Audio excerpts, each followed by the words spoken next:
Hey fam, Sixxa here, simply original. Thank you so much for stopping by. To my OGs, hello.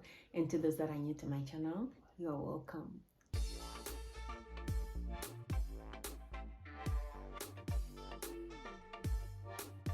I'm back again with another video. Please show some love by subscribing, by liking, by commenting, and by sharing my videos. Well, in today's video, I just want to finish off this Russia-Ukraine war escape experience. I just remembered that I never continued with it, and my mom asked me like what happened in day 3 and 4. I was like, okay, I've done a YouTube. Oh, and I remember that, oh well, I just did that with my two friends, Olivia and Vicky. Thank you so much. And I've been so hesitant doing it because I was not comfortable doing it alone, and I just got discouraged when my friends went to their respective homes. I'm gonna narrate it as short as possible, and mind you that I'm not gonna say everything categorically because it has now been over a month and I'll not remember everything in detail. So I'm just gonna say whatever it is that I remember and I think is essential for the video. So without further ado, let's dive into the video. All right, well, day 3 of this Russia-Ukraine invasion, I woke up to pack my bags because the previous night I was still contemplating as to whether I'll remain in Ukraine during the entire war. That was crazy. I woke up to pack my bags. What did I even pack? I just took my backpack and I put my laptop and a sleeping wear and some cosmetics, and then I grabbed my side handbag. Well, that morning, my taxi app was not working, so I contacted Pelly Boo. She came to my rescue. Her taxi app was working. We stay in the same vicinity, maybe 10 minutes walk. Yeah, so she was like, well, so for us not to waste a lot of time, because time was not on our side, I had to like get out of my apartment and then meet them halfway while they're still waiting for the cab as well. Okay, well, on my way to Pelly's place, I noticed that I didn't take my passport, which is the only document that I'm supposed to actually grab. Well, I had to call Pelly to let her know that I have to go back home to go and pick my passport, of which I forgot. It was crazy. And then when I got home, I was just so hesitant to leave the house again because I just felt like there's probably something important that I've left. So I was not leaving the house. I was just there standing, and oh my word, I just started crying. Pelly called that they are waiting for me downstairs. I was still crying. I got out of the room, and then surprise, the elevator is not working, so I cried harder. I had to, okay, I actually just stay six floors. Yeah, 6th floor. I live on the 6th floor. Yeah, I live on the 6th floor. So I got down. I was still crying the entire way from Studentska to the Vokzal. I was crying, and when I got there, I saw Casey, Aino, Faye, Betty. Yeah, those are the Namibian guys I went with from Kharkiv to Poland. Yeah, I met them and I was still crying. I saw Richmond there. I was still crying when I saw him, and he gave me chocolate to console me, but I didn't stop crying. And Nana also saw me crying. She gave me chocolate. Okay, they know that I love chocolates. Well, they gave me chocolate, and yeah, I was still crying. Well, I think I stopped crying an hour before the train came. So after the train came, it was very chaotic. Okay, it was not really that chaotic. It's just that there were a lot of people. Like the entire Kharkov was at the Vokzal that morning. It was fully packed. So after the train came, and mind you, that was one of the reasons why I didn't want to leave my room, because I saw on people's statuses how full the Vokzal was, and then I don't like chaos. I don't like chaos. I don't like chaos. Okay. Well, so the train came. Thank you so much, Casey. He just made way for me to pass to get into the train. My getting on the train was very smooth. Like, No force, no stress, no struggles. Thanks to Casey. Yeah, he made way for me to get onto the train without stressing. Well, I got onto the train, but only Casey and Faith, Casey, Faith, and I got a chance to get on the first train. So Ano and Petty remained behind. They came with the second train. So I'm only talking about those ones because they are the ones that were part of my journey entirely. I've never been on a sleeping train before. In fact, I've never taken a train before. No, I have. I have first train to Kiev when Clement and I went to pick Vicky the first time she came to Ukraine. Yeah, I remember. That was the only time I took a train, and that day we took a first class, or was it second class? I think it was first class. Yeah, Clement said he wanted me to experience the first class train kind of vibe. Yeah. Well, so it was my first time on a sleeping train, so there are no seats, just like beds, and each compartment, are they called compartments? Yeah, I think so. Or let's call them compartments today. So in each compartment, there are like 4 beds, 2 beds down and 2 beds up. So unfortunately, we did not get, Casey and I did not get, because we are in the same segment, so Casey and I did not get a compartment to sit or lie down or whatsoever. So we're standing like, let me say like for 1 hour, and then, well, I just told Casey that I really want to sit or lie down, and then he knew somebody that was in a certain compartment next to where we were standing, so they gave us space. I took the upper left bed, Casey took the upper right bed, and then the 4 guys seated on the down bed. And yeah, if they're not 4, then they were like 3 each, but it was really packed. The train had no windows or whatsoever. It was stuffed, like there was not enough oxygen for me to breathe. Actually, yeah. And then what else can I talk about on the train? What happened on the train? Okay, what happened on the train was we had to stop. I don't know for how long, but it was for such a long time.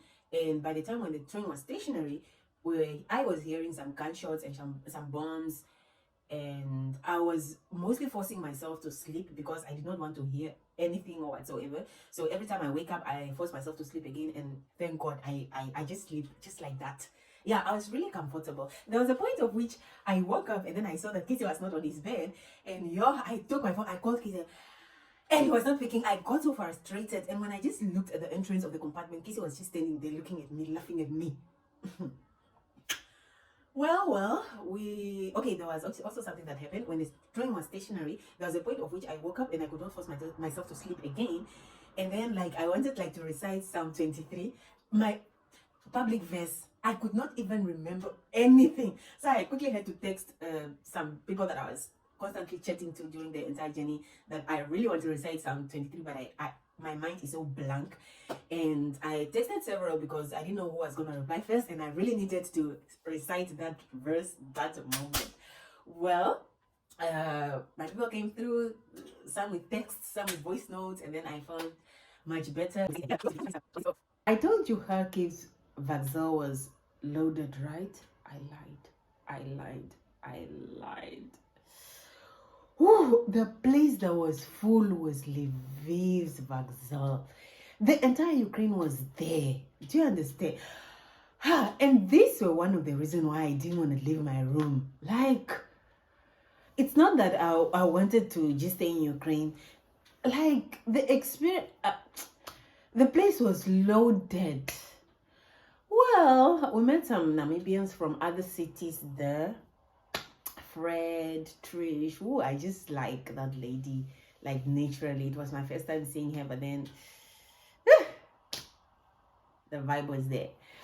Well, the part that angered me was the last attempt to get on the train, and we couldn't. We waited for that train 5 hours in the snow, and yet we did not get a chance to get on the train. It's not that there's no chance. They are not giving us a chance. They'll just say, foreigners, Nazad, like, move back. And then, okay, well, while waiting for the train for those 5 hours, I didn't really feel the time, and I didn't really feel the cold. Do you know why? I was laughing because we were talking about even people. I brought up the topic. Don't come up to me. I was just like, what is Delish, the dog, them doing about our situation? How can they help us? How are they helping us? Just to talk, just to get us talking and to keep warm and just to kill time. So we're talking about musicians. We're also talking about like this old school kind of music, Coco Patuandiamo, for what? Gaz's thing was GMP production 467. Yeah, 467. And Shasho 3545. Sunny Boy Balance, like girl level. Like we're just talking, motion exit those times. Like we're just talking about artists. I laughed. I don't know why I did. I was laughing at Casey when he was like singing. He was singing somebody's Oshiwambo song. I was like, hey! Yeah, and okay, after we exhausted the musicians thing, and then I was like, well, what is Dr. Itila doing about our situation? I'm so sorry. But then I just had to I just wanted us to be talking, and not just quiet. And we made fun of the politicians. Okay, I'm not really a fan of politics. I only know my president and his name, and when he was elected as president, and then the rest, count me out. It's not that I'm just not interested. Welcome to my world. We'll talk about me another day. Okay, well, we're talking then about we shift from music industry to politics. Was it really politics? Yeah, just these politician people, like, what is who doing about our situation, and then we remember something that happened then, and then we talk about it, and yeah, we're just like having fun, man. I'm sorry, guys, don't come after me. We're just trying to keep warm and kill time. Okay, when the train came, that moment when you were expecting for something and it happens in a bird way, like that switch when you just switch from excitement to sadness, like we were actually, that was actually the situation we found ourselves in, because we were laughing and like we were just vibing, and then the train came and then we were not let on the train. I cried because, okay, I didn't cry because we were not late on the train, because I actually expected it. I don't know how, but I actually expected something of that sort, because this was the fifth time they were not letting us on the train. Well, I'll be cried because we're not let on the train. And also, it's not that there's no chance. They're just not letting us. Like, they'll literally say, like, foreigners move back. Like, so Abby was crying. At first, I was actually laughing, not because of what she's going through. Well, I'm also in the same situation. I was just laughing because it was funny. Yeah, it was actually funny to me. Well, so later, she was not stopping, and then I just felt sorry for her, so I just helped her cry. Sorry, Albie. Okay, we decided that since they're not letting us on the train, let's just gather some money, give a certain driver an offer. We even wanted to give the person like $700, like just to take us to the borders or close to the border. Like we just wanted to leave Lviv, like that's all.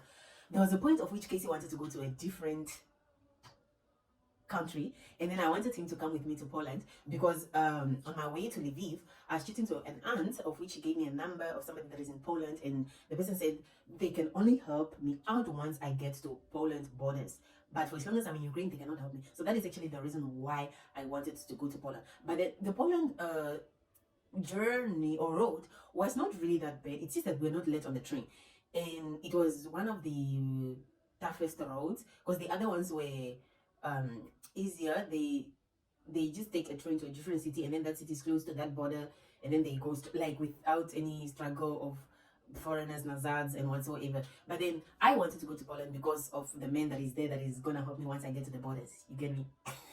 Okay, so Casey wanted to go to a different place, but then I wanted to go with Casey. Like, I didn't want Casey to go. I didn't want to part ways with Casey. He was my boss, I just held Casey's bag. Like, it's either you go without your bag or you come with me. Like, that's it. And then he later decided that he comes with me. So, yeah. Well, after we got two taxis, because we were 7. We got 2 taxis that were willing to take us like close to the borders, and they actually told us that they are not going to take us like to the borders, because there's a certain point of which they will not be allowed to cross. Yeah, so when we went, we found like a line of cars, and those cars were actually lined up from Polish borders, like. And then the taxi guy drove past, got off the road, drove past those cars, and then we reached a certain point of which he could not like cross over, because it was a police point, and they were trying to keep order. Yeah, they were trying to keep order so that the cars will just be like in a queue. I actually understood why he had to drop us there. Well, I gave my $200. I'm gonna talk about this. I gave my $200 to cater for everybody, and I actually regret because we agreed that they're gonna give me back my money once we get to Poland or probably to Namibia, because maybe things are again gonna be tough like in Poland. And then I didn't think twice that some people I'm just meeting for the first time, you know. So after we reach Namibia, like I might not get my money back. I didn't think twice. I actually just wanted to get out of Ukraine. So I gave my $200 and I still didn't get my money back from everybody. So guys, when you find yourself in a situation and you have money, don't cater for everybody. Don't cater for everybody. They won't give your money back. Not all of them will give your money back. Okay, well, that was just by the way, but I'm actually serious. Okay, well, we got off the taxis and then we started walking to the borders. For me, the previous night, I actually prepared myself mentally, emotionally, and spiritually that yes, I'm gonna walk whatever it takes. I'm good. Like I was prepared to walk. Well, after we walked for like 10 to 15 minutes, that's when we saw a confirmation board marker written 20 kilometers to the borders. Oh my goodness. After all the walking, we didn't even walk 20 kilometers. Like it was, we were not even dropped 20 kilometers to the borders. But well, we continued walking, and then after another 10 minutes or so, we came by buses that were just standing there. And then I was like, okay, I told Casey, because we were walking in front, I was walking in front of them, that maybe they should, okay, they are the ones that speak Roski very well. My Roski is not really that good. I can just greet, maybe when I'm buying some stuff, or yeah, certain things, but not like, certain things I don't know how to talk. So yeah, ask Casey like to ask, like, there's no harm in trying. Like, if they can take us like halfway, like let's just, and then Casey was like, no, they said women and children, so they're not gonna allow us. And then I went to Albie, the crying baby. I told her like just to try asking, like there's no harm in asking. Surprise, surprise, they led us onto the bus, and then I got so comfortable. I had to remove my jacket. I was charging my phone on the bus, and